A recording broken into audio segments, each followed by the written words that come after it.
Today, in Audiobooks for Me, we are going to listen to The Return of Sherlock Holmes. The book from Arthur Conan Doyle is a collection of 13 adventure stories by Detective Sherlock Holmes. This book is divided in 6 videos.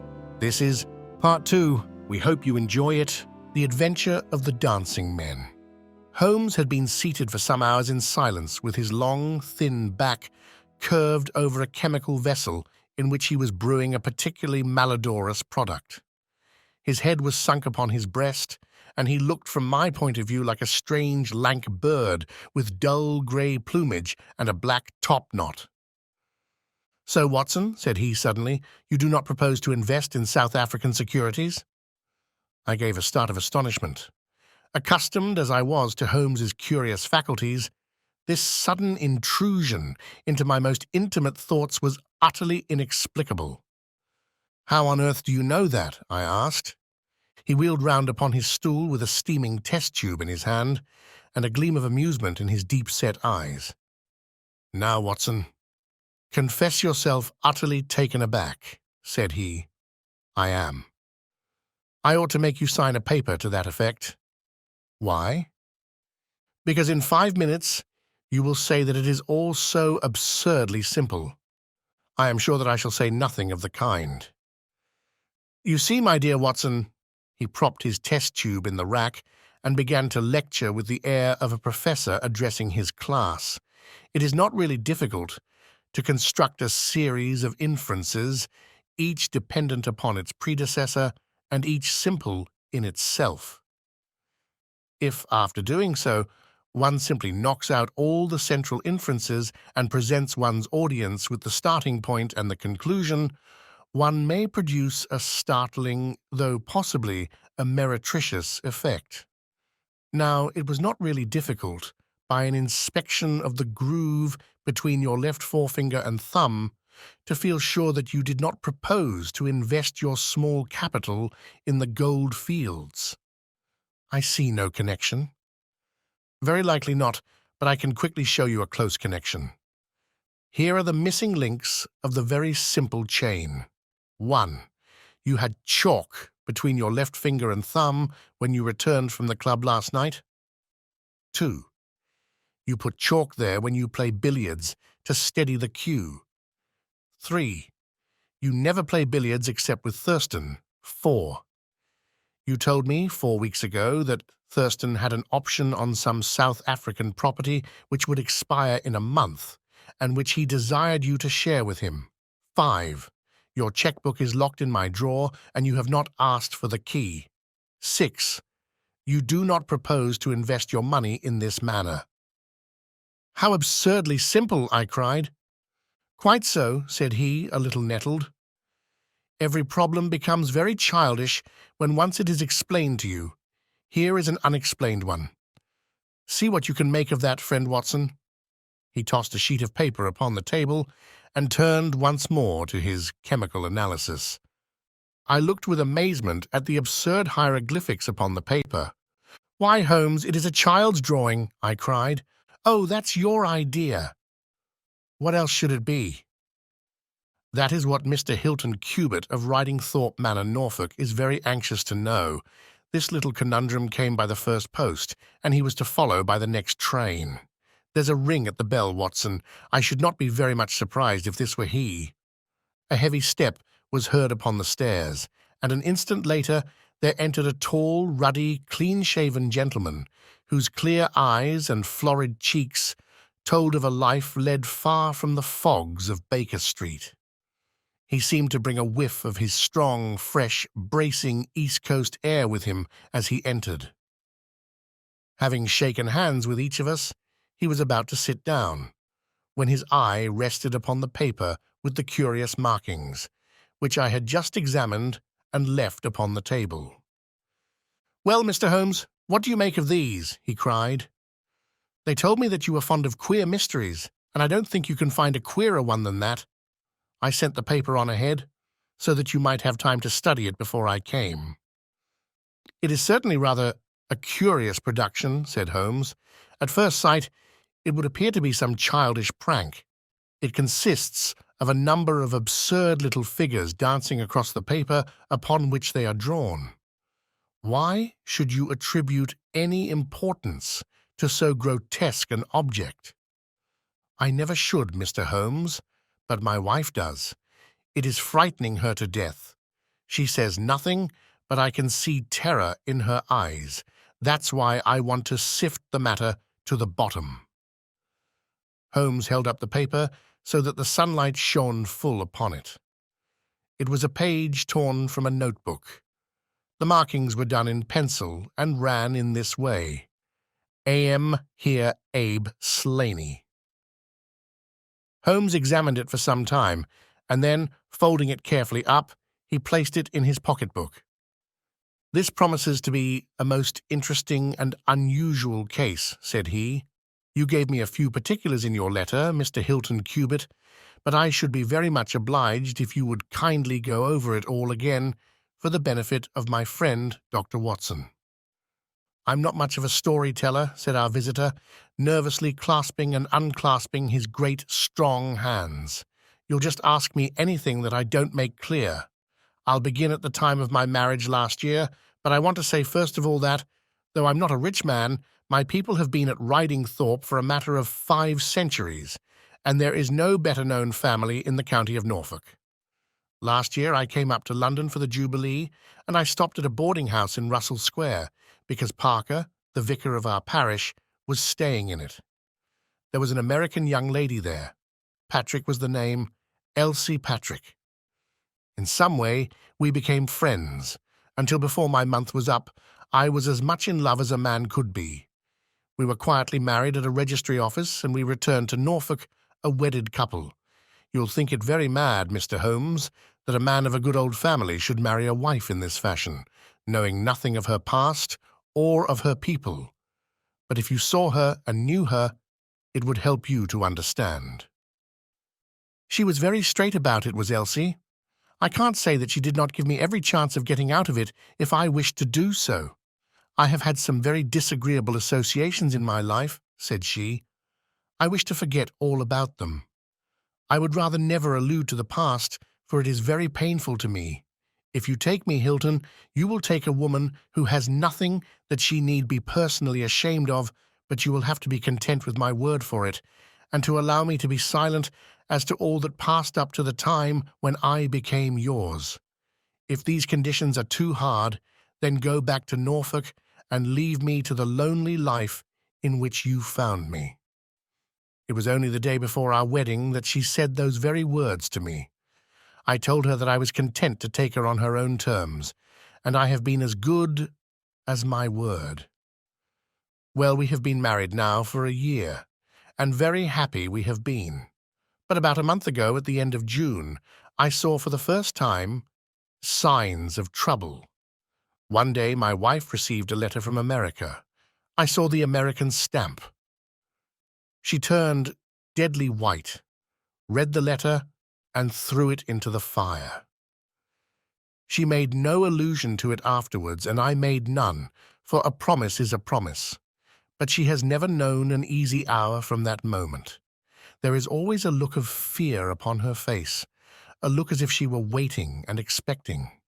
She would do better to trust me. She would find that I was her best friend. But until she speaks, I can say nothing. Mind you, she is a truthful woman, Mr. Holmes, and whatever trouble there may have been in her past life, it has been no fault of hers. I am only a simple Norfolk squire, but there is not a man in England who ranks his family honour more highly than I do. She knows it well, and she knew it well before she married me. She would never bring any stain upon it. Of that I am sure. Well, now I come to the queer part of my story. About a week ago, it was the Tuesday of last week, I found on one of the window sills a number of absurd little dancing figures like these upon the paper. They were scrawled with chalk. I thought that it was the stable boy who had drawn them, but the lad swore he knew nothing about it. Anyhow, they had come there during the night. I had them washed out, and I only mentioned the matter to my wife afterwards. To my surprise, she took it very seriously, and begged me if any more came to let her see them. None did come for a week, and then yesterday morning I found this paper lying on the sundial in the garden. I showed it to Elsie, and down she dropped in a dead faint. Since then she has looked like a woman in a dream, half dazed and with terror always lurking in her eyes. It was then that I wrote and sent the paper to you, Mr. Holmes. It was not a thing that I could take to the police, for they would have laughed at me, but you will tell me what to do. I am not a rich man, but if there is any danger threatening my little woman, I would spend my last copper to shield her. He was a fine creature, this man of the old English soil, simple, straight, and gentle, with his great, earnest blue eyes and broad, comely face. His love for his wife and his trust in her shone in his features. Holmes had listened to his story with the utmost attention, and now he sat for some time in silent thought. "Don't you think, Mr. Cubitt," said he at last, "that your best plan would be to make a direct appeal to your wife and to ask her to share her secret with you?" Hilton Cubitt shook his massive head. "A promise is a promise, Mr. Holmes. If Elsie wished to tell me, she would. If not, it is not for me to force her confidence, but I am justified in taking my own line, and I will." "Then I will help you with all my heart. In the first place, have you heard of any strangers being seen in your neighborhood?" "No." "I presume that it is a very quiet place. Any fresh face would cause comment?" "In the immediate neighborhood, yes, but we have several small watering places not very far away, and the farmers take in lodgers." "These hieroglyphics have evidently a meaning. If it is a purely arbitrary one, it may be impossible for us to solve it. If, on the other hand, it is systematic, I have no doubt that we shall get to the bottom of it. But this particular sample is so short that I can do nothing, and the facts which you have brought me are so indefinite that we have no basis for an investigation. I would suggest that you return to Norfolk, that you keep a keen lookout, and that you take an exact copy of any fresh dancing men which may appear. It is 1,000 pities that we have not a reproduction of those which were done in chalk upon the window-sill. Make a discreet inquiry also as to any strangers in the neighborhood. When you have collected some fresh evidence, come to me again. That is the best advice which I can give you, Mr. Hilton Cubitt. If there are any pressing fresh developments, I shall be always ready to run down and see you in your Norfolk home." The interview left Sherlock Holmes very thoughtful, and several times in the next few days I saw him take his slip of paper from his notebook and look long and earnestly at the curious figures inscribed upon it. He made no allusion to the affair, however, until one afternoon a fortnight or so later. I was going out when he called me back. "You had better stay here, Watson." "Why?" "Because I had a wire from Hilton Cubitt this morning. You remember Hilton Cubitt of the dancing men? He was to reach Liverpool Street at 1:20. He may be here at any moment. I gather from his wire that there have been some new incidents of importance." We had not long to wait, for our Norfolk squire came straight from the station as fast as a hansom could bring him. He was looking worried and depressed, with tired eyes and a lined forehead. "It's getting on my nerves, this business, Mr. Holmes," said he, as he sank like a wearied man into an armchair. "It's bad enough to feel that you are surrounded by unseen, unknown folk who have some kind of design upon you, but when, in addition to that, you know that it is just killing your wife by inches, then it becomes as much as flesh and blood can endure. She's wearing away under it, just wearing away before my eyes." "Has she said anything yet?" "No, Mr. Holmes, she has not. And yet there have been times when the poor girl has wanted to speak, and yet could not quite bring herself to take the plunge. I have tried to help her, but I dare say I did it clumsily and scared her from it. She has spoken about my old family and our reputation in the county and our pride and our unsullied honor, and I always felt it was leading to the point, but somehow it turned off before we got there. But you have found out something for yourself? A good deal, Mr. Holmes. I have several fresh dancing men pictures for you to examine, and what is more important, I have seen the fellow. What, the man who draws them? Yes, I saw him at his work, but I will tell you everything in order. When I got back after my visit to you, the very first thing I saw next morning was a fresh crop of dancing men. They had been drawn in chalk upon the black wooden door of the tool house, which stands beside the lawn in full view of the front windows. I took an exact copy, and here it is. He unfolded a paper and laid it upon the table. Here is a copy of the hieroglyphics at El Reges. Excellent, said Holmes. Excellent. Pray continue. When I had taken the copy, I rubbed out the marks, but 2 mornings later, a fresh inscription had appeared. I have a copy of it here. Come, Elsie. Holmes rubbed his hands and chuckled with delight. Our material is rapidly accumulating, said he. 3 days later, a message was left scrawled upon paper and placed under a pebble upon the sundial. Here it is. The characters are, as you see, exactly the same as the last one. After that, I determined to lie in wait, so I got out my revolver and I sat up in my study, which overlooks the lawn and garden. About 2 in the morning, I was seated by the window, all being dark, save for the moonlight outside, when I heard steps behind me, and there was my wife in her dressing gown. She implored me to come to bed. I told her frankly that I wished to see who it was who played such absurd tricks upon us. She answered that it was some senseless practical joke, and that I should not take any notice of it. If it really annoys you, Hilton, we might go and travel, you and I, and so avoid this nuisance. What, be driven out of our own house by a practical joker, said I. Why, we should have the whole county laughing at us. Well, come to bed, said she, and we can discuss it in the morning.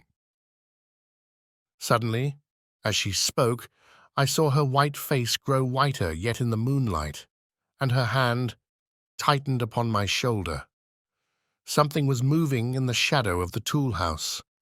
I saw a dark, creeping figure which crawled round the corner and squatted in front of the door. Seizing my pistol, I was rushing out, when my wife threw her arms round me and held me with convulsive strength. I tried to throw her off, but she clung to me most desperately. At last I got clear, but by the time I had opened the door and reached the house, the creature was gone. He had left a trace of his presence, however, for there on the door was the very same arrangement of dancing men which had already twice appeared and which I have copied on that paper. There was no other sign of the fellow anywhere, though I ran all over the grounds, and yet the amazing thing is that he must have been there all the time, for when I examined the door again in the morning, he had scrawled some more of his pictures under the line which I had already seen. Have you that fresh drawing? Yes, it is very short, but I made a copy of it, and here it is. Again he produced a paper. The new dance was in this form. Never. Tell me, said Holmes, and I could see by his eyes that he was much excited. Was this a mere addition to the first, or did it appear to be entirely separate? It was on a different panel of the door. Excellent. This is far the most important of all for our purpose. It fills me with hopes. Now, Mr. Hilton Cubitt, please continue your most interesting statement. I have nothing more to say, Mr. Holmes, except that I was angry with my wife that night for having held me back when I might have caught the skulking rascal. She said that she feared that I might come to harm. For an instant it had crossed my mind that perhaps what she really feared was that he might come to harm, for I could not doubt that she knew who this man was and what he meant by these strange signals. But there is a tone in my wife's voice, Mr. Holmes, and a look in her eyes which forbid doubt, and I am sure that it was indeed my own safety that was in her mind. There's the whole case, and now I want your advice as to what I ought to do. My own inclination is to put half a dozen of my farm lads in the shrubbery, and when this fellow comes again, to give him such a hiding that he will leave us in peace for the future." "I fear it is too deep a case for such simple remedies," said Holmes. "How long can you stay in London?" "I must go back today. I would not leave my wife alone all night for anything. She is very nervous and begged me to come back." "I dare say you are right. But if you could have stopped, I might possibly have been able to return with you in a day or two. Meanwhile, you will leave me these papers, and I think that it is very likely that I shall be able to pay you a visit shortly and to throw some light upon your case." Sherlock Holmes preserved his calm professional manner until our visitor had left us, although it was easy for me, who knew him so well, to see that he was profoundly excited. The moment that Hilton Cubit's broad back had disappeared through the door, my comrade rushed to the table, laid out all the slips of paper containing dancing men in front of him, and threw himself into an intricate and elaborate calculation. For 2 hours I watched him as he covered sheet after sheet of paper with figures and letters, so completely absorbed in his task that he had evidently forgotten my presence. Sometimes he was making progress and whistled and sang at his work. Sometimes he was puzzled and would sit for long spells with a furrowed brow and a vacant eye. Finally, he sprang from his chair with a cry of satisfaction and walked up and down the room, rubbing his hands together. Then he wrote a long telegram upon a cable form. "If my answer to this is as I hope, you will have a very pretty case to add to your collection, Watson," said he. "I expect that we shall be able to go down to Norfolk tomorrow and to take our friend some very definite news as to the secret of his annoyance." I confess that I was filled with curiosity, but I was aware that Holmes liked to make his disclosures at his own time and in his own way, so I waited until it should suit him to take me into his confidence. But there was a delay in that answering telegram, and 2 days of impatience followed, during which Holmes pricked up his ears at every ring of the bell. On the evening of the 2nd, there came a letter from Hilton Cubit. All was quiet with him, save that a long inscription had appeared that morning upon the pedestal of the sundial. He enclosed a copy of it, which is here reproduced: "Elsie, prepare to meet thy God." Holmes bent over this grotesque frieze for some minutes, and then suddenly sprang to his feet with an exclamation of surprise and dismay. His face was haggard with anxiety. "We have let this affair go far enough," said he. "Is there a train to North Walsham tonight?" I turned up the timetable. The last had just gone. "Then we shall breakfast early and take the very first in the morning," said Holmes. "Our presence is most urgently needed. Ah, here is our expected cablegram. One moment, Mrs. Hudson, there may be an answer." "No? That is quite as I expected. This message makes it even more essential that we should not lose an hour in letting Hilton Cubit know how matters stand, for it is a singular and a dangerous web in which our simple Norfolk squire is entangled." So indeed it proved, and as I come to the dark conclusion of a story which had seemed to me to be only childish and bizarre, I experience once again the dismay and horror with which I was filled. Would that I had some brighter ending to communicate to my readers, but these are the chronicles of fact, and I must follow to their dark crisis the strange chain of events which for some days made Riding Thorpe Manor a household word through the length and breadth of England. We had hardly alighted at North Walsham, and mentioned the name of our destination, when the station-master hurried towards us. "I suppose that you are the detectives from London," said he. A look of annoyance passed over Holmes's face. "What makes you think such a thing?" "Because Inspector Martin from Norwich has just passed through. But maybe you are the surgeons. She's not dead, or wasn't by last accounts. You may be in time to save her yet, though it be for the gallows." Holmes's brow was dark with anxiety. "We are going to Riding Thorpe Manor," said he, "but we have heard nothing of what has passed there." "It's a terrible business," said the station master. "They are shot, both Mr. Hilton Cubitt and his wife. She shot him and then herself, so the servants say. He's dead, and her life is despaired of. Dear, dear, one of the oldest families in the county of Norfolk, and one of the most honoured." Without a word, Holmes hurried to a carriage, and during the long 7 miles drive, he never opened his mouth. Seldom have I seen him so utterly despondent.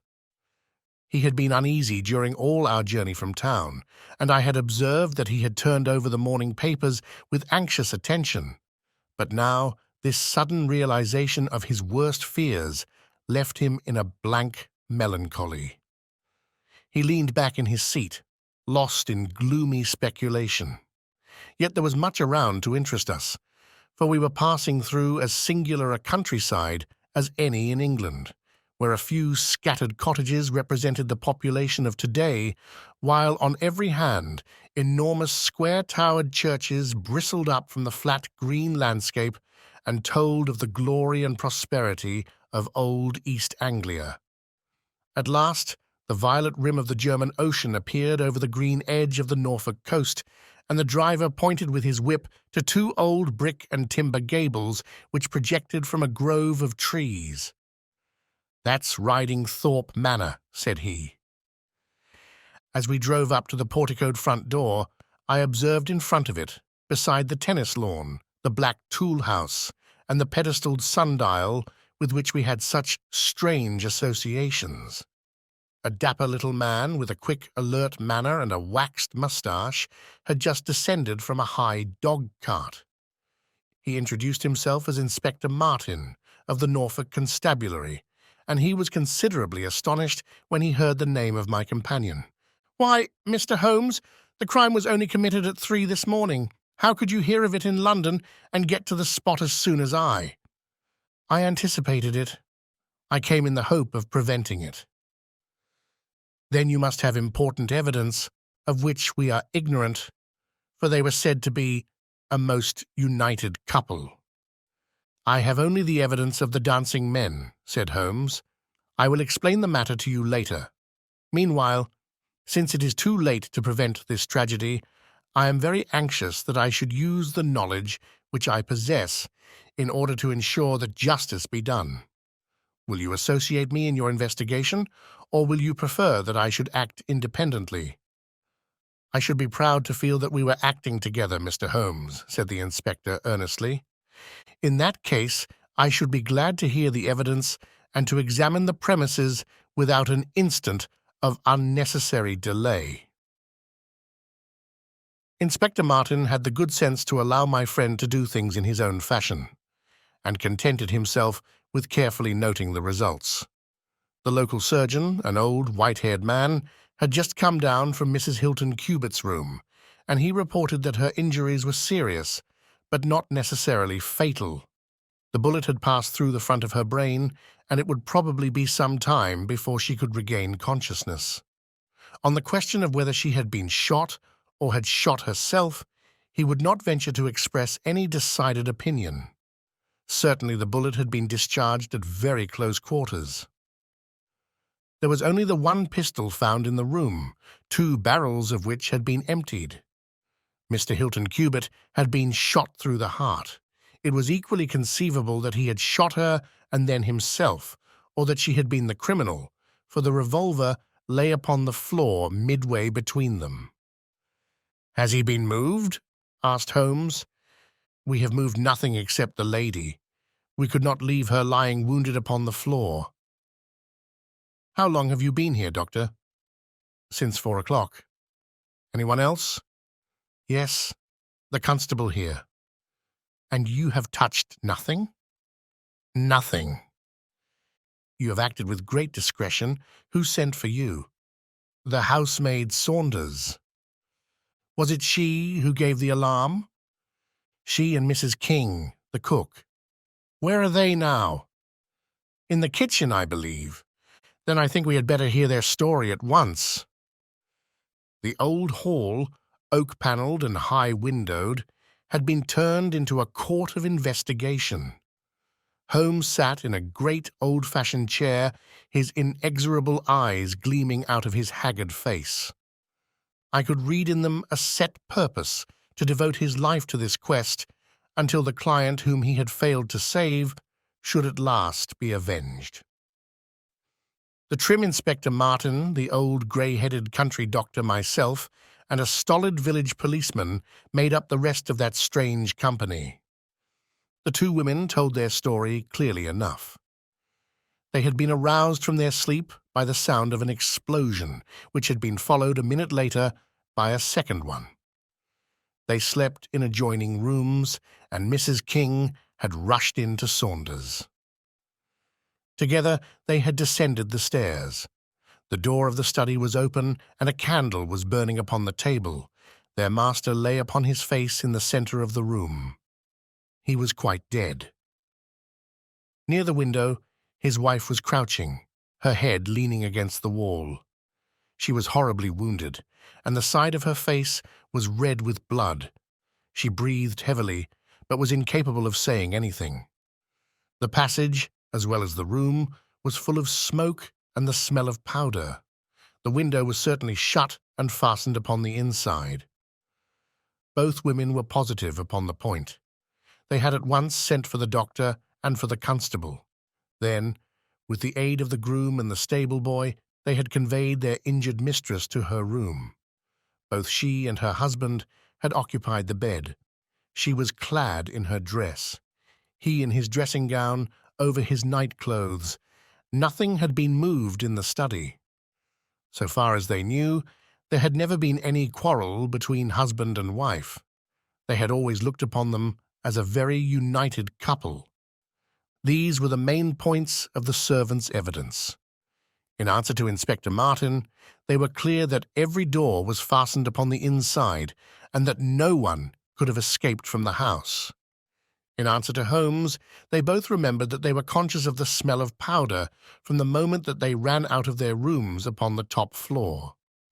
"I commend that fact very carefully to your attention," said Holmes to his professional colleague, "and now I think that we are in a position to undertake a thorough examination of the room." The study proved to be a small chamber, lined on three sides with books, and with a writing table facing an ordinary window which looked out upon the garden. Our first attention was given to the body of the unfortunate squire, whose huge frame lay stretched across the room. His disordered dress showed that he had been hastily aroused from sleep. The bullet had been fired at him from the front and had remained in his body after penetrating the heart. His death had certainly been instantaneous and painless. There was no powder marking either upon his dressing gown or on his hands. According to the country surgeon, the lady had stains upon her face, but none upon her hand. "The absence of the latter means nothing, though its presence may mean everything," said Holmes. "Unless the powder from a badly fitting cartridge happens to spurt backward, one may fire many shots without leaving a sign. I would suggest that Mr. Cubitt's body may now be removed. I suppose, Doctor, you have not recovered the bullet which wounded the lady?" "A serious operation will be necessary before that can be done. But there are still 4 cartridges in the revolver. 2 have been fired and 2 wounds inflicted, so that each bullet can be accounted for." "So it would seem," said Holmes. "Perhaps you can account also for the bullet which has so obviously struck the edge of the window?" He had turned suddenly, and his long, thin finger was pointing to a hole which had been drilled right through the lower window sash, about an inch above the bottom. "By George!" cried the inspector. "How ever did you see that?" "Because I looked for it." "Wonderful," said the country doctor. "You are certainly right, sir. Then a 3rd shot has been fired, and therefore a 3rd person must have been present. But who could that have been? And how could he have got away?" "That is the problem which we are now about to solve," said Sherlock Holmes. "You remember, Inspector Martin, When the servants said that on leaving their room they were at once conscious of a smell of powder, I remarked that the point was an extremely important one. "Yes, sir, but I confess I did not quite follow you." It suggested that at the time of the firing, the window as well as the door of the room had been open. Otherwise, the fumes of powder could not have been blown so rapidly through the house. A draught in the room was necessary for that. Both door and window were only open for a very short time, however. "How do you prove that?" "Because the candle was not guttered." "Capital!" cried the inspector. "Capital!" Feeling sure that the window had been open at the time of the tragedy, I conceived that there might have been a third person in the affair who stood outside this opening and fired through it. Any shot directed at this person might hit the sash. I looked, and there, sure enough, was the bullet mark. But how came the window to be shut and fastened? The woman's first instinct would be to shut and fasten the window. But hello, what is this? It was a lady's handbag which stood upon the study table, a trim little handbag of crocodile skin and silver. Holmes opened it and turned the contents out. There were 20 50-pound notes of the Bank of England, held together by an India rubber band. Nothing else. "This must be preserved, for it will figure in the trial," said Holmes, as he handed the bag with its contents to the inspector. "It is now necessary that we should try to throw some light upon this third bullet, which has clearly, from the splintering of the wood, been fired from inside the room. I should like to see Mrs. King, the cook, again. You said, Mrs. King, that you were awakened by a loud explosion. When you said that, did you mean that it seemed to you to be louder than the second one?" "Well, sir, it wakened me from my sleep, so it is hard to judge, but it did seem very loud. You don't think that it might have been 2 shots fired almost at the same instant?" "I am sure I couldn't say, sir." "I believe that it was undoubtedly so. I rather think, Inspector Martin, that we have now exhausted all that this room can teach us. If you will kindly step round with me, we shall see what fresh evidence the garden has to offer." A flower bed extended up to the study window, and we all broke into an exclamation as we approached it. The flowers were trampled down, and the soft soil was imprinted all over with footmarks. Large masculine feet they were, with peculiarly long, sharp toes. Holmes hunted about among the grass and leaves like a retriever after a wounded bird. Then, with a cry of satisfaction, he bent forward and picked up a little brazen cylinder. "I thought so," said he. "The revolver had an ejector, and here is the third cartridge. I really think, Inspector Martin, that our case is almost complete." The country inspector's face had shown his intense amazement at the rapid and masterful progress of Holmes's investigation. At first he had shown some disposition to assert his own position, but now he was overcome with admiration and ready to follow without question, wherever Holmes led. "Whom do you suspect?" he asked. "I'll go into that later. There are several points in this problem which I have not been able to explain to you yet. Now that I have got so far, I had best proceed on my own lines, and then clear the whole matter up once and for all."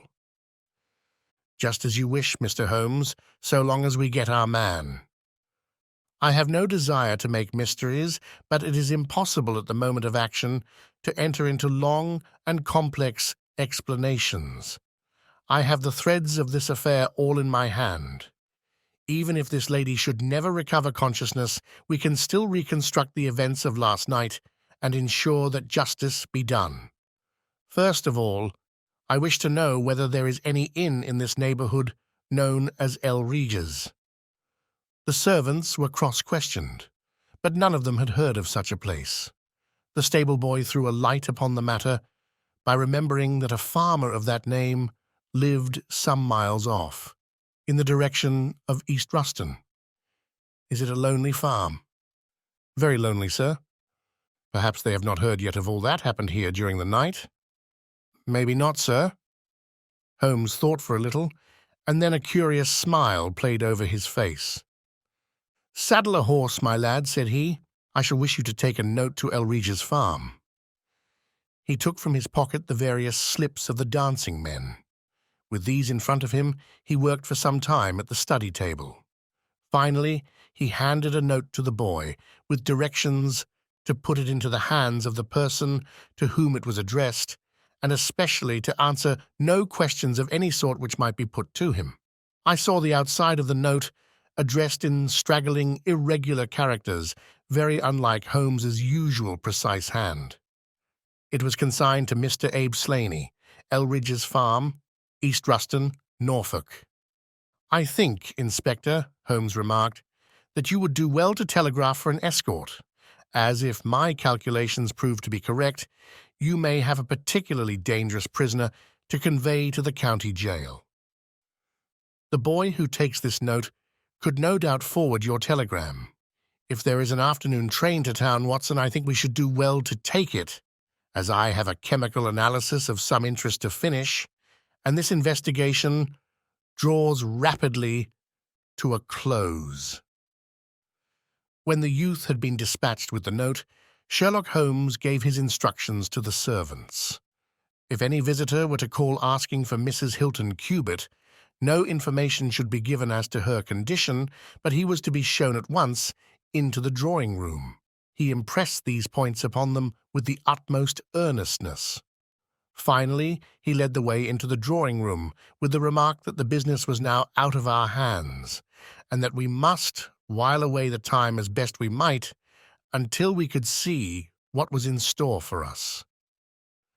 The doctor had departed to his patients, and only the inspector and myself remained. "I think that I can help you to pass an hour in an interesting and profitable manner," said Holmes, drawing his chair up to the table and spreading out in front of him the various papers upon which were recorded the antics of the dancing men. "As to you, friend Watson, I owe you every atonement for having allowed your natural curiosity to remain so long unsatisfied. To you, Inspector, the whole incident may appeal as a remarkable professional study. I must tell you, first of all, the interesting circumstances connected with the previous consultations which Mr. Hilton Cubitt has had with me in Baker Street." He then shortly recapitulated the facts which have already been recorded. I have here in front of me these singular productions at which one might smile had they not proved themselves to be the forerunners of so terrible a tragedy. I am fairly familiar with all forms of secret writings, and am myself the author of a trifling monograph upon the subject in which I analyze 160 separate ciphers. But I confess that this is entirely new to me. The object of those who invented the system has apparently been to conceal that these characters convey a message, and to give the idea that they are the mere random sketches of children. Having once recognized, however, that the symbols stood for letters, and having applied the rules which guide us in all forms of secret writings, the solution was easy enough. The first message submitted to me was so short that it was impossible for me to do more than to say, with some confidence, that the symbol X stood for E. As you are aware, E is the most common letter in the English alphabet, and it predominates to so marked an extent that even in a short sentence one would expect to find it most often.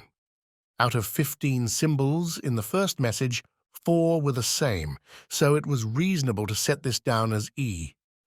It is true that in some cases the figure was bearing a flag, and in some cases not, but it was probable, from the way in which the flags were distributed, that they were used to break the sentence up into words. I accepted this as a hypothesis and noted that E was represented by E. But now came the real difficulty of the inquiry. The order of the English letters after E is by no means well marked, and any preponderance which may be shown in an average of a printed sheet may be reversed in a single short sentence. Speaking roughly, T, A, O, I, N, S, H, R, D, and L are the numerical order in which letters occur, but T, A, O, and I are very nearly abreast of each other, and it would be an endless task to try each combination until a meaning was arrived at. I therefore waited for fresh material. In my second interview with Mr. Hilton Cubitt, he was able to give me 2 other short sentences and 1 message, which appeared, since there was no flag, to be a single word. Here are the symbols. Now, in the single word I have already got the 2 E's coming second and fourth in a word of 5 letters. It might be sever, or lever, or never. There can be no question that the latter as a reply to an appeal is far the most probable, and the circumstances pointed to its being a reply written by the lady. Accepting it as correct, we are now able to say that the symbols stand respectively for NV and RNVR. Even now I was in considerable difficulty, but a happy thought put me in possession of several other letters. It occurred to me that if these appeals came, as I expected, from someone who had been intimate with the lady in her early life, a combination which contained 2 E's with 3 letters between might very well stand for the name Elsie. On examination, I found that such a combination formed the termination of the message, which was 3 times repeated. It was certainly some appeal to Elsie. In this way, I'd got my LS and I, but what appeal could it be? There were only 4 letters in the word which preceded Elsie, and it ended in E. Surely the word must be come. I tried all other 4 letters ending in E, but could find none to fit the case. So now I was in possession of C, O, and M, and I was in a position to attack the first message once more, dividing it into words and putting dots for each symbol which was still unknown. So treated, it worked out in this fashion: M-E-R-E-S-L-N-E. Now, the first letter can only be A, which is a most useful discovery since it occurs no fewer than 3 times in this short sentence, and the H is also apparent in the second word. Now it becomes A-M here, A-O-E slain, or filling in the obvious vacancies in the name A.M. here Abe Slaney. I had so many letters now that I could proceed with considerable confidence to the second message, which worked out in this fashion: A. Elry. E.S. Here I could only make sense by putting T and G for the missing letters, and supposing that the name was that of some house or inn at which the writer was staying. Inspector Martin and I had listened with the utmost interest to the full and clear account of how my friend had produced results which had led to so complete a command over our difficulties. "What did you do then, sir?" asked the inspector. I had every reason to suppose that this Abe Slaney was an American, since Abe is an American contraction, and since a letter from America had been the starting point of all the trouble. I had also every cause to think that there was some criminal secret in the matter. The lady's allusions to her past and her refusal to take her husband into her confidence both pointed in that direction. I therefore cabled to my friend, Wilson Hargreave of the New York Police Bureau, who has more than once made use of my knowledge of London crime. I asked him whether the name of Abe Slaney was known to him. Here is his reply: "The most dangerous crook in Chicago." On the very evening upon which I had his answer, Hilton Cubitt sent me the last message from Slaney. Working with known letters, it took this form: Elsie Wash Re. Are to meet thy go. The addition of a P and a D completed a message which showed me that the rascal was proceeding from persuasion to threats, and my knowledge of the crooks of Chicago prepared me to find that he might very rapidly put his words into action. I at once came to Norfolk with my friend and colleague Dr. Watson, but unhappily only in time to find that the worst had already occurred. "It is a privilege to be associated with you in the handling of a case," said the inspector warmly. "You will excuse me, however, if I speak frankly to you. You are only answerable to yourself, but I have to answer to my superiors. If this Abe Slaney, living at Elridge's, is indeed the murderer, and if he has made his escape while I am seated here, I should certainly get into serious trouble. You need not be uneasy. He will not try to escape. How do you know? To fly would be a confession of guilt. Then let us go arrest him. I expect him here every instant. But why should he come? Because I have written and asked him. But this is incredible, Mr. Holmes. Why should he come because you have asked him? Would not such a request rather rouse his suspicions and cause him to fly? I think I have known how to frame the letter, said Sherlock Holmes. In fact, if I am not very much mistaken, here is the gentleman himself, coming up the drive. A man was striding up the path which led to the door. He was a tall, handsome, swarthy fellow, clad in a suit of grey flannel, with a Panama hat, a bristling black beard, and a great aggressive hooked nose, and flourishing a cane as he walked. He swaggered up a path as if the place belonged to him, and we heard his loud, confident peal at the bell. "I think, gentlemen," said Holmes quietly, "that we had best take up our position behind the door. Every precaution is necessary when dealing with such a fellow. You will need your handcuffs, Inspector. You can leave the talking to me." We waited in silence for a minute, one of those minutes which one can never forget. Then the door opened, and the man stepped in. In an instant, Holmes clapped a pistol to his head, and Martin slipped the handcuffs over his wrists. It was all done so swiftly and deftly that the fellow was helpless before he knew that he was attacked. He glared from one to the other of us with a pair of blazing black eyes.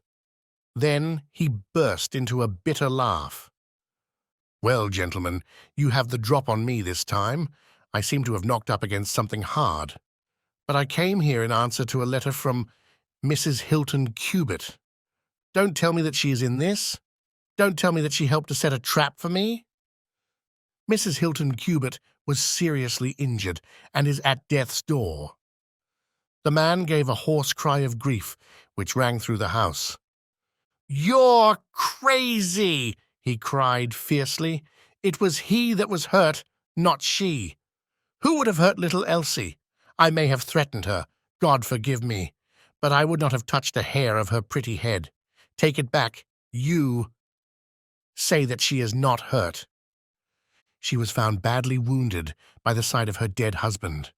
He sank with a deep groan on the settee and buried his face in his manacled hands. For 5 minutes he was silent. Then he raised his face once more and spoke with the cold composure of despair. "I have nothing to hide from you, gentlemen," said he. "If I shot the man, he had his shot at me, and there's no murder in that. But if you think I could have hurt that woman, then you don't know either me or her. I tell you, there was never a man in this world loved a woman more than I loved her. I had a right to her. She was pledged to me years ago. Who was this Englishman that he should come between us? I tell you that I had the first right to her, and that I was only claiming my own. She broke away from your influence when she found the man that you are," said Holmes sternly. "She fled from America to avoid you, and she married an honourable gentleman in England. You dogged her and followed her and made her life a misery to her in order to induce her to abandon the husband whom she loved and respected in order to fly with you, whom she feared and hated. You have ended by bringing about the death of a noble man and driving his wife to suicide. That is your record in this business, Mr. Abe Slaney, and you will answer for it to the law." "If Elsie dies, I care nothing what becomes of me," said the American. He opened one of his hands and looked at a note crumpled up in his palm. "See here, mister," he cried, with a gleam of suspicion in his eyes. "You're not trying to scare me over this, are you? If the lady is hurt as bad as you say, who was it that wrote this note?" He tossed it forward onto the table. "I wrote it to bring you here." "You wrote it?" "There was no one on earth outside the joint who knew the secret of the dancing men." "How came you to write it?" "What one man can invent, another can discover," said Holmes. "There is a cab coming to convey you to Norwich, Mr. Slaney. But meanwhile, you have time to make some small reparation for the injury you have wrought. Are you aware that Mrs. Hilton Cubitt has herself lain under grave suspicion of the murder of her husband, and that it was only my presence here and the knowledge which I happen to possess which has saved her from the accusation? The least that you owe her is to make it clear to the whole world that she was in no way, directly or indirectly, responsible for his tragic end." "I ask nothing better," said the American. "I guess the very best case I can make for myself is the absolute, naked truth." "It is my duty to warn you that it will be used against you," cried the inspector with the magnificent fair play of the British criminal law. Slaney shrugged his shoulders. "I'll chance that," said he. "First of all, I want you gentlemen to understand that I have known this lady since she was a child. There were 7 of us in a gang in Chicago, and Elsie's father was the boss of the joint. He was a clever man, was old Patrick. It was he who invented that writing which would pass as a child's scrawl unless you just happened to have the key to it. Well, Elsie learned some of our ways, but she couldn't stand the business, and she had a bit of honest money of her own. So she gave us all the slip and got away to London. She had been engaged to me, and she would have married me, I believe, if I had taken over another profession, but she would have nothing to do with anything on the cross. It was only after her marriage to this Englishman that I was able to find out where she was. I wrote to her, but got no answer. After that I came over, and as letters were no use, I put my messages where she could read them. Well, I have been here a month now. I lived in that farm where I had a room down below, and could get in and out every night, and no one the wiser. I tried all I could to coax Elsie away. I knew that she read the messages. For once, she wrote an answer under one of them. Then my temper got the better of me, and I began to threaten her. She sent me a letter then, imploring me to go away and saying that it would break her heart if any scandal should come upon her husband. She said that she would come down when her husband was asleep at 3 in the morning and speak with me through the end window if I would go away afterwards and leave her in peace. She came down and brought money with her, trying to bribe me to go. This made me mad, and I caught her arm and tried to pull her through the window. At that moment in rushed the husband with his revolver in his hand. Elsie had sunk down upon the floor, and we were face to face. I was healed also, and I held up my gun to scare him off and let me get away. He fired and missed me. I pulled off almost at the same instant, and down he dropped. I made away across the garden, and as I went, I heard the window shut behind me. That's God's truth, gentlemen, every word of it, and I heard no more about it until that lad came riding up with a note which made me walk in here like a jay and give myself into your hands." A cab had driven up whilst the American had been talking. 2 uniformed policemen sat inside. Inspector Martin rose and touched his prisoner on the shoulder. "It is time for us to go. Can I see her first?" "No, she is not conscious. Mr. Sherlock Holmes, I only hope that if ever again I have an important case, I shall have the good fortune to have you by my side." We stood at the window and watched the cab drive away. As I turned back, my eye caught the pellet of paper which the prisoner had tossed upon the table. It was the note with which Holmes had decoyed him. "See if you can read it, Watson," said he with a smile. It contained no word but this little line of dancing men. "Come here at once." "If you use the code which I have explained," said Holmes, "you will find that it simply means, 'Come here at once.'" I was convinced that it was an invitation which he would not refuse, since he could never imagine that it could come from anyone but the lady. And so, my dear Watson, we have ended by turning the dancing men to good, when they have so often been the agents of evil, and I think that I have fulfilled my promise of giving you something unusual for your notebook. 3:40 is our train, and I fancy we should be back in Baker Street for dinner. Only one word of epilogue. The American, Abe Slaney, was condemned to death at the Winter Assizes at Norwich, but his penalty was changed to penal servitude in consideration of mitigating circumstances and the certainty that Hilton Cubitt had fired the first shot.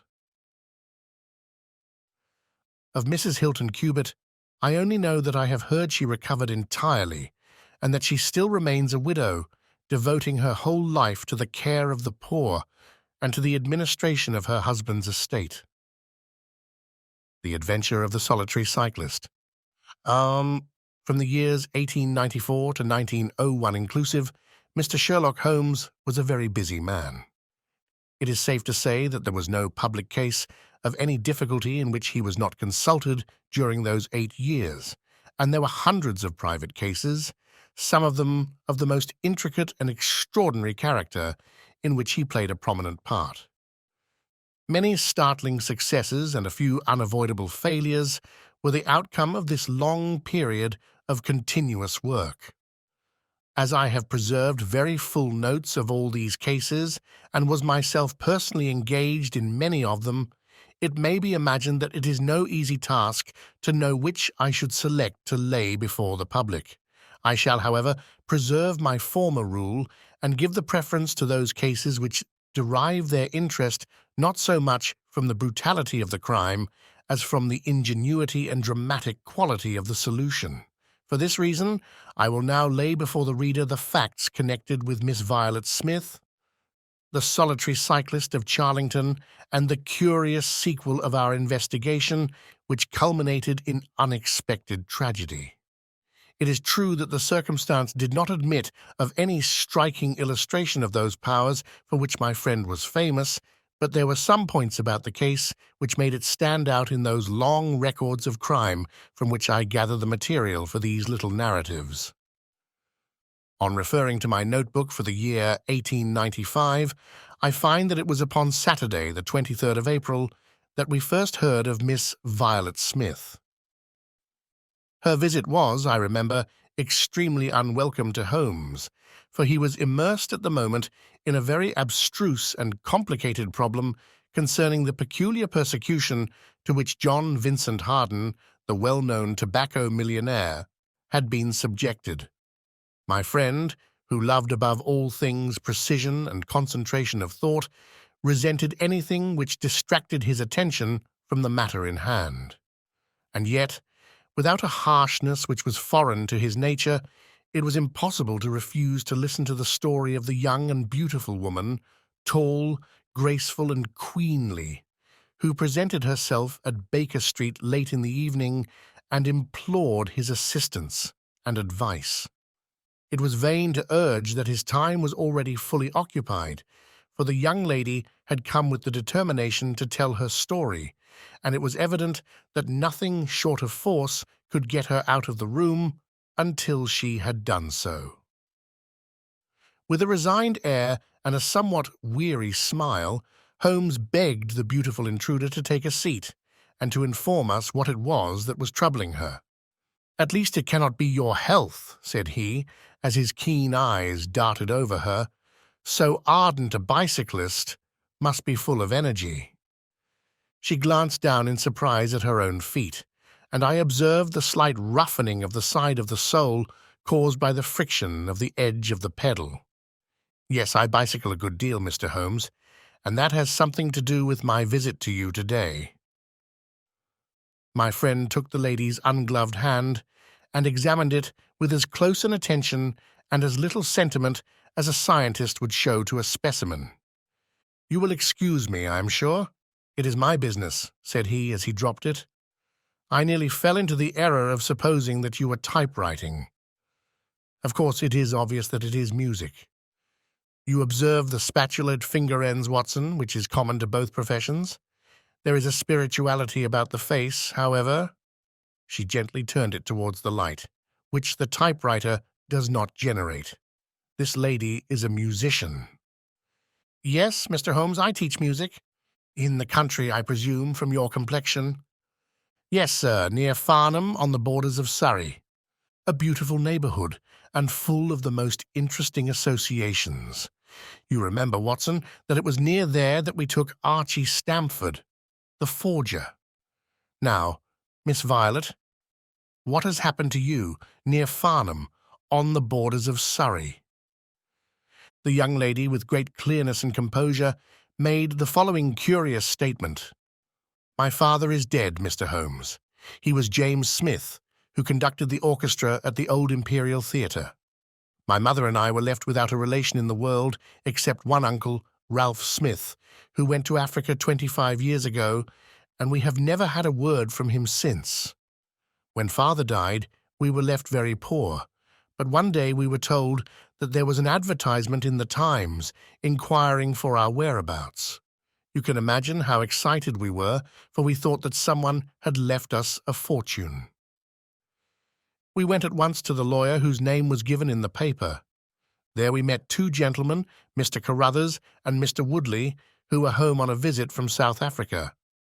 They said that my uncle was a friend of theirs, that he had died some months before in great poverty in Johannesburg, and that he had asked them with his last breath to hunt up his relations and see that they were in no want.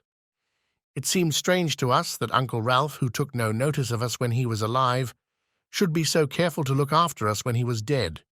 But Mr. Carruthers explained that the reason was that my uncle had just heard of the death of his brother and so felt responsible for our fate. "Excuse me," said Holmes, "when was this interview?" "Last December, 4 months ago." "Pray proceed." Mr. Woodley seemed to me to be a most odious person. He was forever making eyes at me, a coarse, puffy-faced, red-moustached young man with his hair plastered down on each side of his forehead. I thought that he was perfectly hateful, and I was sure that Cyril would not wish me to know such a person. "Oh, Cyril is his name," said Holmes, smiling. The young lady blushed and laughed. "Yes, Mr. Holmes, Cyril Morton, an electrical engineer, and we hope to be married at the end of the summer." Dear me, how did I get talking about him? What I wished to say was that Mr. Woodley was perfectly odious, but that Mr. Carruthers, who was a much older man, was more agreeable. He was a dark, sallow, clean-shaven, silent person, but he had polite manners and a pleasant smile.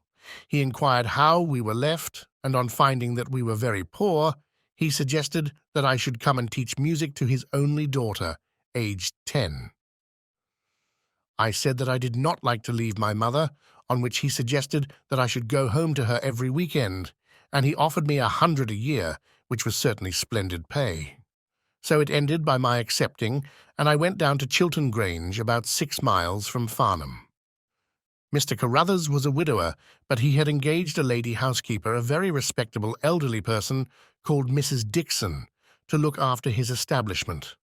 The child was a dear, and everything promised well. Mr. Carruthers was very kind and very musical, and we had most pleasant evenings together. Every weekend I went home to my mother in town. The first flaw in my happiness was the arrival of the red-moustached Mr. Woodley. He came for a visit of a week, and oh, it seemed 3 months to me.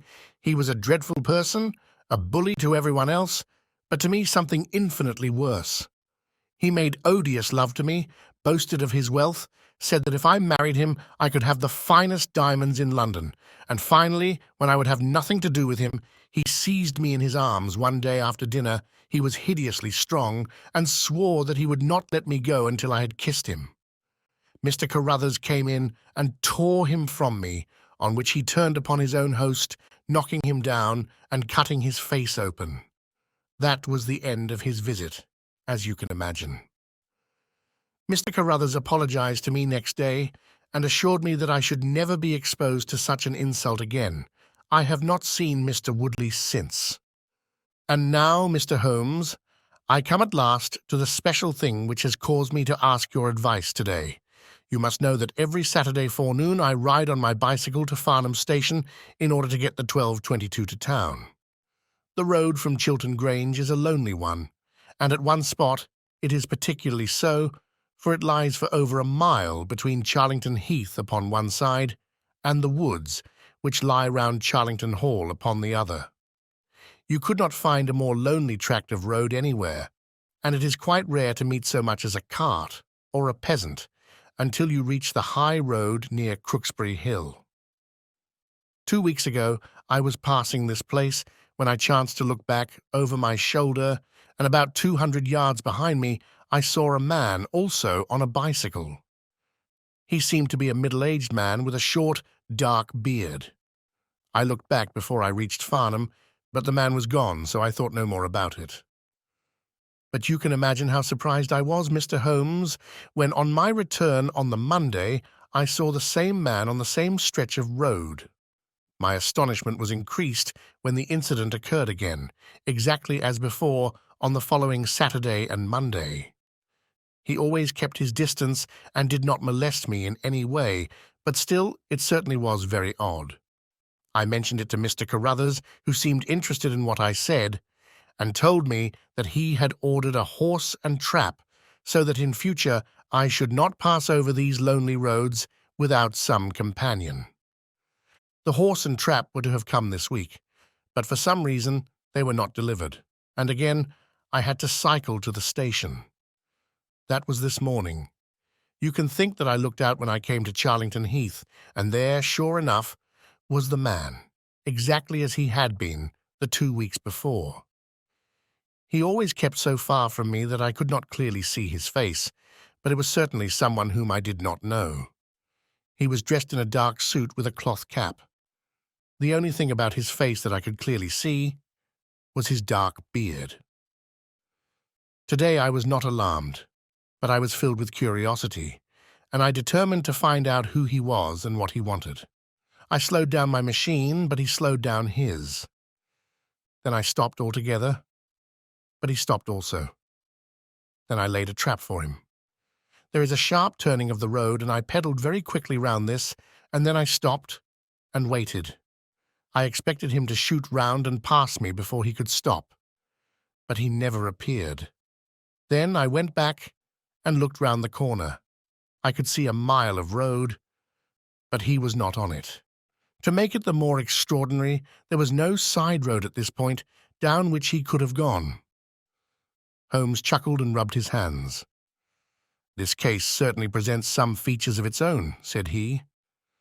"How much time elapsed between your turning the corner and your discovery that the road was clear?" 2 or 3 minutes. "Then he could not have retreated down the road, and you say that there are no side roads?"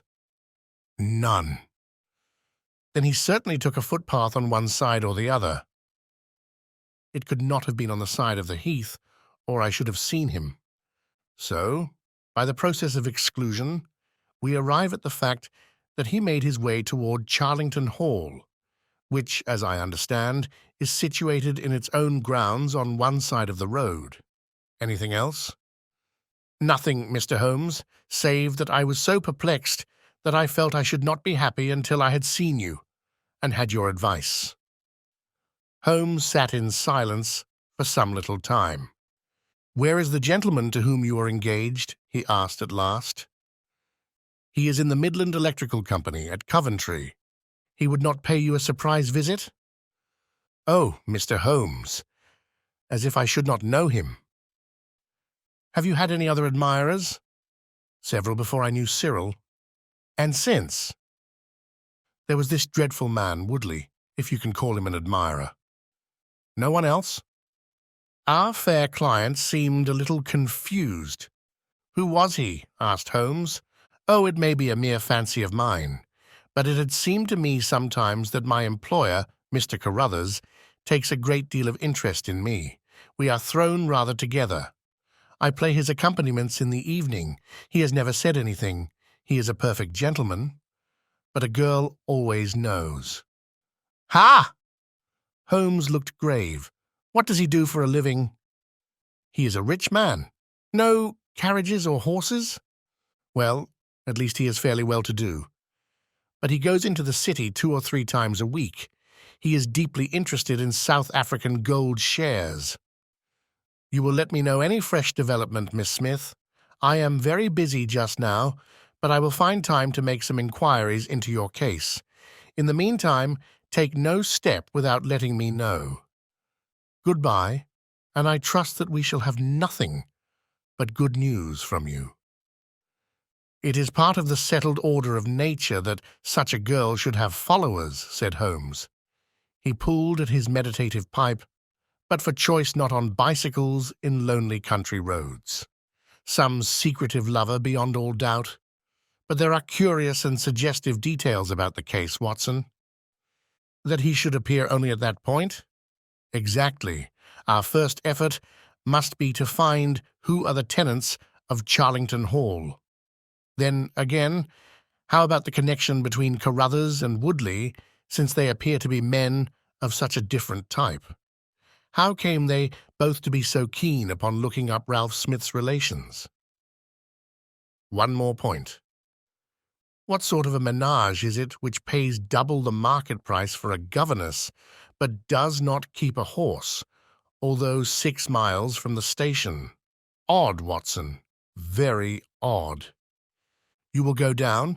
No, my dear fellow, you will go down. This may be some trifling intrigue, and I cannot break my other important research for the sake of it. On Monday, you will arrive early at Farnham. You will conceal yourself near Charlington Heath. You will observe these facts for yourself and act as your own judgment advises. Then, having inquired as to the occupants of the hall, you will come back to me and report. And now, Watson, not another word of the matter, until we have a few solid stepping stones on which we may hope to get across to our solution. We had ascertained from the lady that she went down upon the Monday by the train which leaves Waterloo at 9:50, so I started early and caught the 9:13. At Farnham Station, I had no difficulty in being directed to Charlington Heath. It was impossible to mistake the scene of the young lady's adventure, for the road runs between the open heath on one side and an old yew hedge upon the other, surrounding a park which is studded with magnificent trees. There was a main gateway of lichen-studded stone, each side pillar surmounted by mouldering heraldic emblems, but besides this central carriage drive, I observed several points where there were gaps in the hedge and paths leading through them. The house was invisible from the road, but the surroundings all spoke of gloom and decay. The heath was covered with golden patches of flowering gorse, gleaming magnificently in the light of the bright spring sunshine. Behind one of these clumps, I took up my position so as to command both the gateway of the hall and a long stretch of the road upon either side. It had been deserted when I left it, but now I saw a cyclist riding down it from the opposite direction to that in which I had come. He was clad in a dark suit, and I saw that he had a black beard.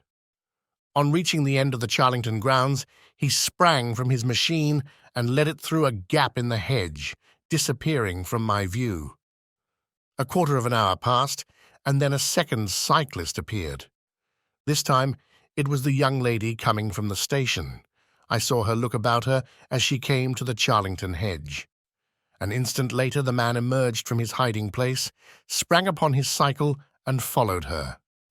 In all the broad landscape, those were the only moving figures, the graceful girl sitting very straight upon her machine, and the man behind her bending low over his handlebar with a curiously furtive suggestion in every movement.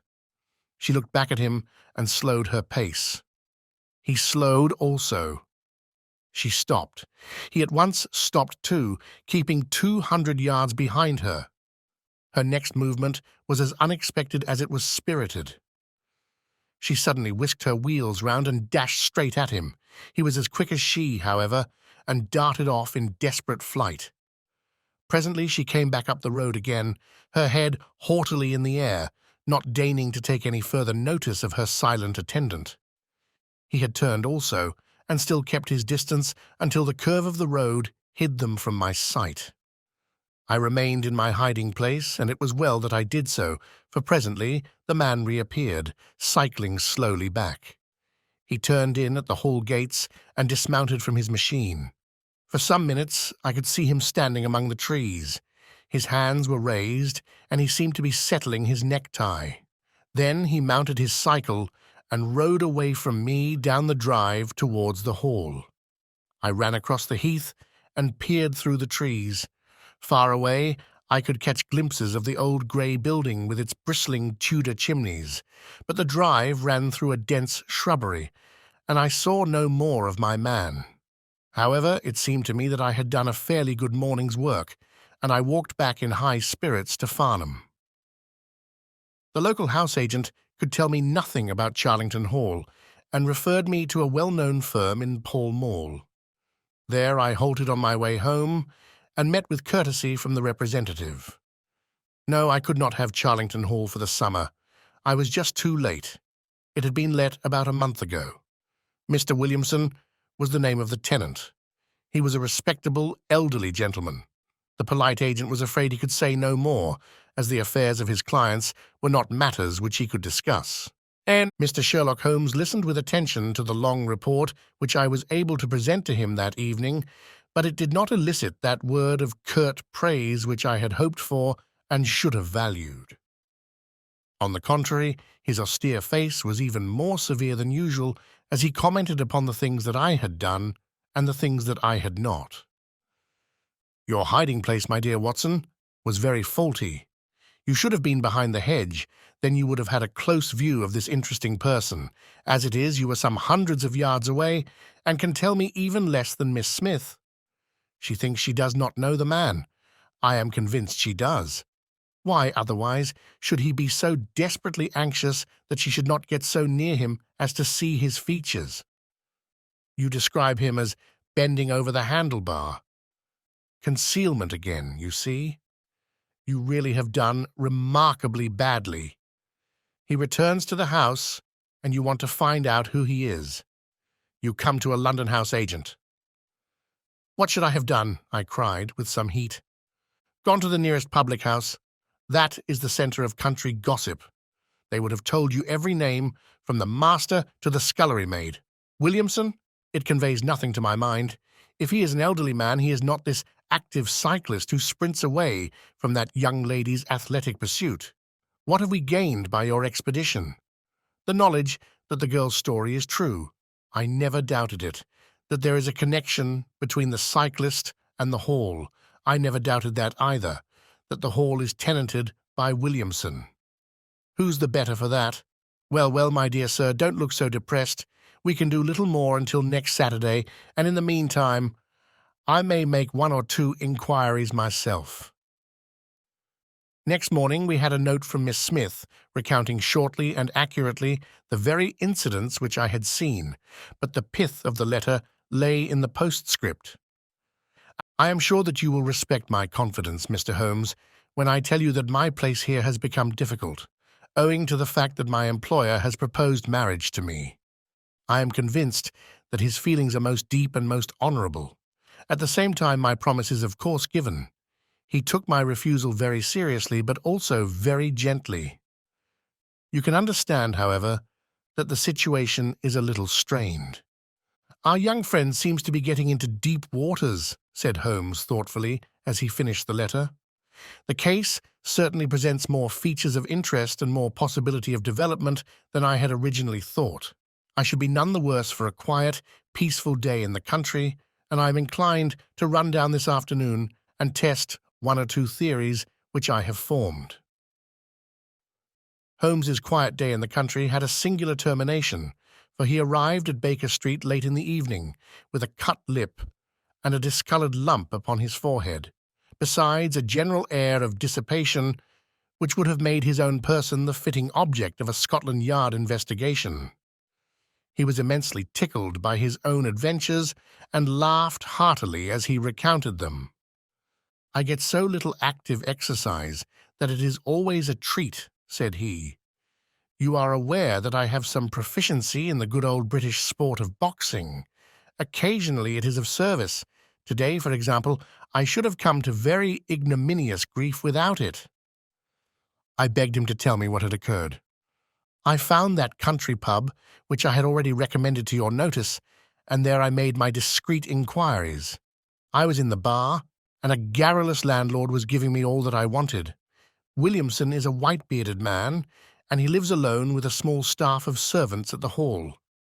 There is some rumor that he is or has been a clergyman, but one or two incidents of his short residence at the Hall struck me as peculiarly unecclesiastical.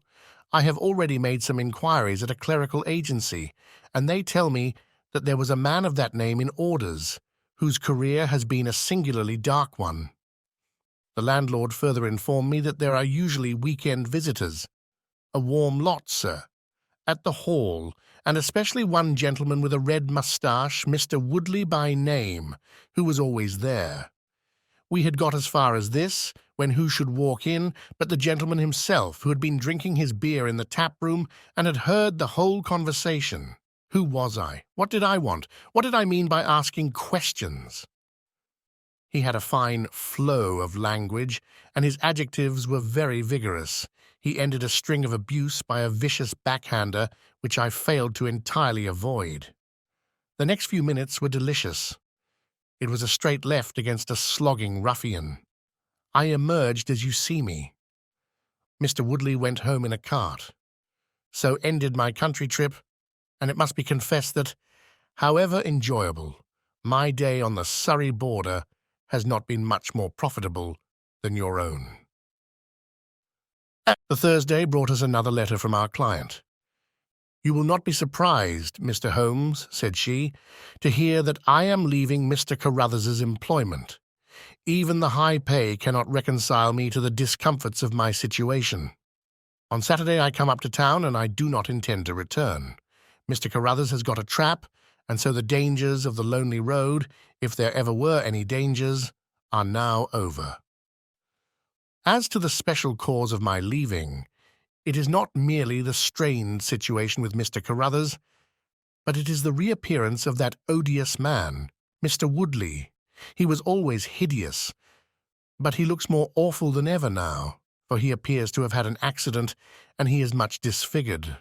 I saw him out of the window, but I am glad to say I did not meet him. He had a long talk with Mr. Carruthers, who seemed much excited afterwards. Woodley must be staying in the neighbourhood, for he did not sleep here, and yet I caught a glimpse of him again this morning, slinking about in the shrubbery. I would sooner have a savage wild animal loose about the place. I loathe and fear him more than I can say. How can Mr. Carruthers endure such a creature for a moment? However, all my troubles will be over on Saturday. So I trust, Watson, so I trust, said Holmes gravely. There is some deep intrigue going on round that little woman, and it is our duty to see that no one molests her upon that last journey. I think, Watson, that we must spare time to run down together on Saturday morning and make sure that this curious and inclusive investigation has no untoward ending. I confess that I had not up to now taken a very serious view of the case, which had seemed to me rather grotesque and bizarre than dangerous. That a man should lie in wait for and follow a very handsome woman is no unheard of thing, and if he has so little audacity that he not only dared not address her, but even fled from her approach, he was not a very formidable assailant. The ruffian Woodley was a very different person, but, except on one occasion, he had not molested our client, and now he visited the house of Carruthers without intruding upon her presence. The man on the bicycle was doubtless a member of those weekend parties at the hall of which the publican had spoken, but who he was or what he wanted was as obscure as ever.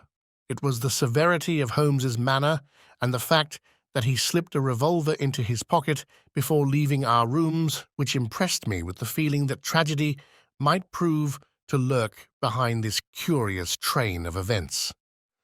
A rainy night had been followed by a glorious morning, and the heath-covered countryside, with the glowing clumps of flowering gorse, seemed all the more beautiful to eyes which were weary of the duns and drabs and slate-greys of London.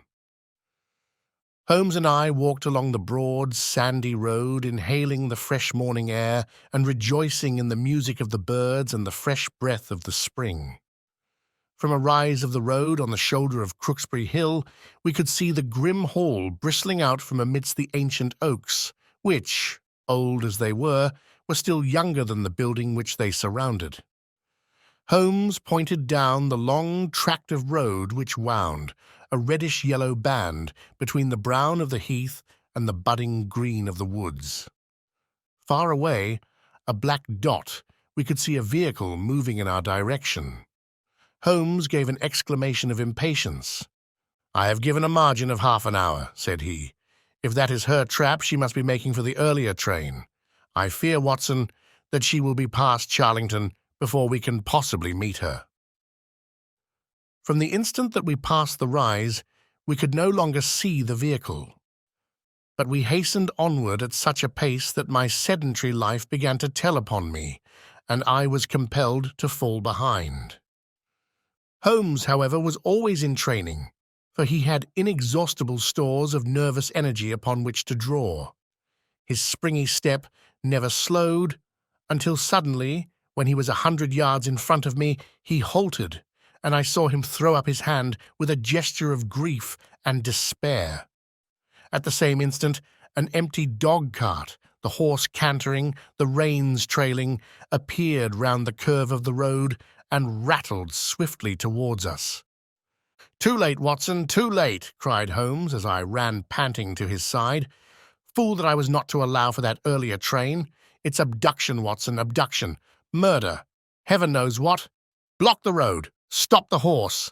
That's right. Now jump in, and let us see if I can repair the consequences of my own blunder."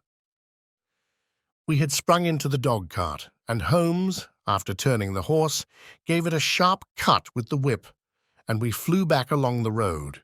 As we turned the curve, the whole stretch of road between the hall and the heath was opened up. I grasped Holmes's arm. "That's the man!" I gasped. A solitary cyclist was coming towards us. His head was down and his shoulders rounded as he put every ounce of energy that he possessed onto the pedals. He was flying like a racer. Suddenly he raised his bearded face, saw us close to him, and pulled up, springing from his machine. That coal-black beard was in singular contrast to the pallor of his face, and his eyes were as bright as if he had a fever. He stared at us and at the dog-cart. Then a look of amazement came over his face. "Hello! Stop there!" he shouted, holding his bicycle to block our road. "Where did you get that dog-cart? Pull up, man!" he yelled, drawing a pistol from his side pocket. "Pull up, I say, or by George, I'll put a bullet into your horse." Holmes threw the reins into my lap and sprang down from the cart. "You're the man we want to see. Where is Miss Violet Smith?" he said in his quick, clear way. "That's what I'm asking you. You're in her dog-cart. You ought to know where she is." We met the dog-cart on the road. There was no one in it. We drove back to help the young lady. Good Lord, what shall I do?" cried the stranger in an ecstasy of despair. "They've got her, that hellhound Woodley and the blackguard parson. Come, man, come, if you really are her friend. Stand by me and we'll save her if I have to leave my carcass in Charlington Wood." He ran distractedly, his pistol in his hand, towards a gap in the hedge. Holmes followed him, and I, leaving the horse grazing beside the road, followed Holmes. "This is where they came through," said he, pointing to the marks of several feet upon the muddy path. "Hello! Stop a minute. Who's this in the bush?" It was a young fellow about 17, dressed like an ostler with leather cords and gaiters. He lay upon his back, his knees drawn up, a terrible cut upon his head. He was insensible, but alive. A glance at his wound told me that it had not penetrated the bone. "That's Peter, the groom," cried the stranger. "He drove her. The beasts have pulled him off and clubbed him. Let him lie. We can't do him any good, but we may save her from the worst fate that can befall a woman." We ran frantically down the path, which wound among the trees. We had reached the shrubbery which surrounded the house when Holmes pulled up. "They didn't go to the house. Here are their marks on the left, here beside the laurel bushes. Ah, I said so." As he spoke, a woman's shrill scream, A scream which vibrated with a frenzy of horror burst from the thick green clump of bushes in front of us. It ended suddenly on its highest note with a choke and a gurgle. "This way! This way! They are in the bowling alley!" cried the stranger, darting through the bushes. "Ah, the cowardly dogs! Follow me, gentlemen! Too late! Too late, by the living jingo!" We had broken suddenly into a lovely glade of greensward surrounded by ancient trees. On the farther side of it, under the shadow of a mighty oak, there stood a singular group of 3 people. One was a woman, our client, drooping and faint, a handkerchief round her mouth. Opposite her stood a brutal, heavy-faced, red-moustached young man, his gaitered legs parted wide, one arm akimbo, the other waving a riding crop, his whole attitude suggestive of triumphant bravado. Between them, an elderly, grey-bearded man, wearing a short surplice over a light tweed suit, had evidently just completed the wedding service, for he pocketed his prayer book as we appeared and slapped the sinister bridegroom upon the back in jovial congratulation. "They're married!" I gasped. "Come on!" cried our guide. "Come on!" He rushed across the glade, Holmes and I at his heels. As we approached, the lady staggered against the trunk of the tree for support. Williamson, the ex-clergyman, bowed to us with mock politeness, and the bully, Woodley, advanced with a shout of brutal and exultant laughter. "You can take your beard off, Bob," said he. "I know you, right enough. Well, you and your pals have just come in time for me to be able to introduce you to Mrs. Woodley." Our guide's answer was a singular one.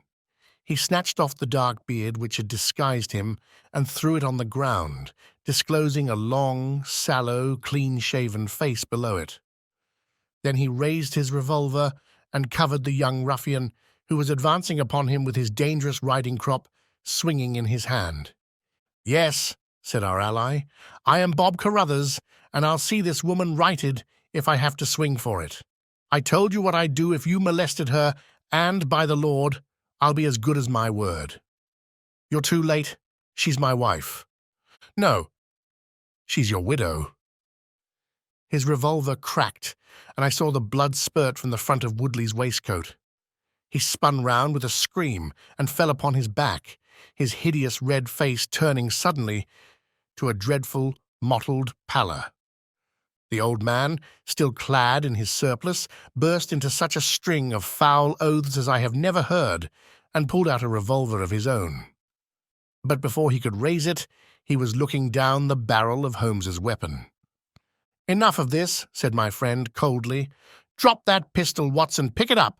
Hold it to his head. Thank you. You, Carruthers, give me that revolver. We'll have no more violence.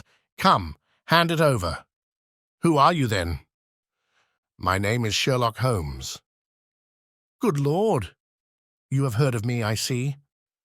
I will represent the official police until their arrival. Here, you," he shouted to a frightened groom who had appeared at the edge of the glade. "Come here. Take this note as hard as you can ride to Farnham." He scribbled a few words upon a leaf from his notebook. "Give it to the superintendent at the police station. Until he comes, I must detain you all under my personal custody." The strong, masterful personality of Holmes dominated the tragic scene, and all were equally puppets in his hands. Williamson and Carruthers found themselves carrying the wounded Woodley into the house, and I gave my arm to the frightened girl. The injured man was laid on his bed, and at Holmes's request I examined him. I carried my report to where he sat in the old tapestry-hung dining-room with his 2 prisoners before him. "He will live," said I. "What?" cried Carruthers, springing out of his chair. "I'll go upstairs and finish him first. Do you tell me that that angel is to be tied to roaring Jack Woodley for life?" "You need not concern yourself about that," said Holmes. "There are 2 very good reasons why she should, under no circumstances, be his wife. In the first place, we are very safe in questioning Mr. Williamson's right to solemnize a marriage." "I have been ordained," cried the old rascal, "and also unfrocked. Once a clergyman, always a clergyman." I think not. How about the license? And we had a license for the marriage. I have it here in my pocket. Then you got it by trick. But in any case, a forced marriage is no marriage, but it is a very serious felony, as you will discover before you have finished. You'll have time to think the point out during the next 10 years or so, unless I am mistaken. As to you, Carruthers, you would have done better to keep your pistol in your pocket. I begin to think so, Mr. Holmes, but when I thought of all the precaution I had taken to shield this girl, for I loved her, Mr. Holmes, and it is the only time that ever I knew what love was. It fairly drove me mad to think that she was in the power of the greatest brute and bully in South Africa, a man whose name is a holy terror from Kimberley to Johannesburg. Why, Mr. Holmes, you'll hardly believe it, but ever since that girl has been in my employment, I never once let her go past this house, where I knew the rascals were lurking, without following her on my bicycle, just to see that she came to no harm. I kept my distance from her, and I wore a beard, so that she should not recognize me, for she is a good and high-spirited girl, and she wouldn't have stayed in my employment long if she had thought that I was following her about the country roads. Why didn't you tell her of her danger? Because then again, she would have left me, and I couldn't bear to face that. Even if she couldn't love me, it was a great deal to me just to see her dainty form about the house and to hear the sound of her voice. Well, said I, you call that love, Mr. Carruthers, but I should call it selfishness. Maybe the two things go together. Anyhow, I couldn't let her go. Besides, with this crowd about, it was well that she should have someone near to look after her. Then, when the cable came, I knew they were bound to make a move. What cable? Carruthers took a telegram from his pocket. That's it, said he. It was short and concise. The old man is dead. Said Holmes. I think I see how things worked, and I can understand how this message would, as you say, bring them to a head. But while you wait, you might tell me what you can. The old reprobate with the surplice burst into a volley of bad language. By heaven, said he, if you squeal on us, Bob Carruthers, I'll serve you as you served Jack Woodley. You can bleat about the girl to your heart's content, for that's your own affair, but if you round on your pals to this plain-clothes copper, it will be the worst day's work that ever you did. Your reverence need not be excited, said Holmes, lighting a cigarette. The case is clear enough against you, and all I ask is a few details for my private curiosity. However, if there's any difficulty in your telling me, I'll do the talking, and then you will see how far you have a chance of holding back your secrets. In the first place, 3 of you came from South Africa on this game. You Williamson, you Carruthers, and Woodley. Lie number 1, said the old man. I never saw either of them until 2 months ago, and I have never been in Africa in my life, so you can put that in your pipe and smoke it, Mr. Busybody Holmes. What he says is true, said Carruthers. Well, 2 of you came over. His reverence is our own homemade article. You had known Ralph Smith in South Africa. You had reason to believe he would not live long. You found out that his niece would inherit his fortune. How's that, eh? Carruthers nodded, and Williamson swore. She was next of kin, no doubt, and you were aware that the old fellow would make no will. Couldn't read or write, said Carruthers. So you came over, the 2 of you, and hunted up the girl. The idea was that one of you was to marry her, and the other have a share of the plunder. For some reason, Woodley was chosen as the husband. Why was that? We played cards for her on the voyage. He won. I see. You got the young lady into your service, and there Woodley was to do the courting. She recognized the drunken brute that he was, and would have nothing to do with him. Meanwhile, your arrangement was rather upset by the fact that you had yourself fallen in love with the lady. You could no longer bear the idea of this ruffian owning her. No, by George, I couldn't. There was a quarrel between you. He left you in a rage and began to make his own plans independently of you. It strikes me, Williamson, there isn't very much that we can tell this gentleman, cried Carruthers with a bitter laugh. Yes, we quarrelled, and he knocked me down. I am level with him on that anyhow. Then I lost sight of him. That was when he picked up with this outcast padre here. I found that they had set up housekeeping together at this place on the line that she had to pass for the station. I kept my eye on her after that, for I knew there was some devilry in the wind. I saw them from time to time, for I was anxious to know what they were after. 2 days ago, Woodley came up to my house with this cable, which showed that Ralph Smith was dead. He asked me if I would stand by the bargain. I said I would not. He asked me if I would marry the girl myself and give him a share. I said I would willingly do so, but that she would not have me. He said, let us get her married first, and after a week or two, she may see things a bit different. I said I would have nothing to do with violence. So he went off cursing, like the foul-mouthed blackguard that he was, and swearing that he would have her yet. She was leaving me this weekend, and I'd got a trap to take her to the station, but I was so uneasy in my mind that I followed her on my bicycle. She'd got a start, however, and before I could catch her, the mischief was done. The first thing I knew about it was when I saw you two gentlemen driving back in her dog-cart. Holmes rose and tossed the end of his cigarette into the grate. I have been very obtuse, Watson, said he, when in your report you said that you had seen the cyclist as you thought arrange his necktie in the shrubbery. That alone should have told me all. However, we may congratulate ourselves upon a curious and, in some respects, a unique case. I perceive 3 of the county constabulary in the drive, and I am glad to see that the little ostler is able to keep pace with them, so it is likely that neither he nor the interesting bridegroom will be permanently damaged by their morning's adventures.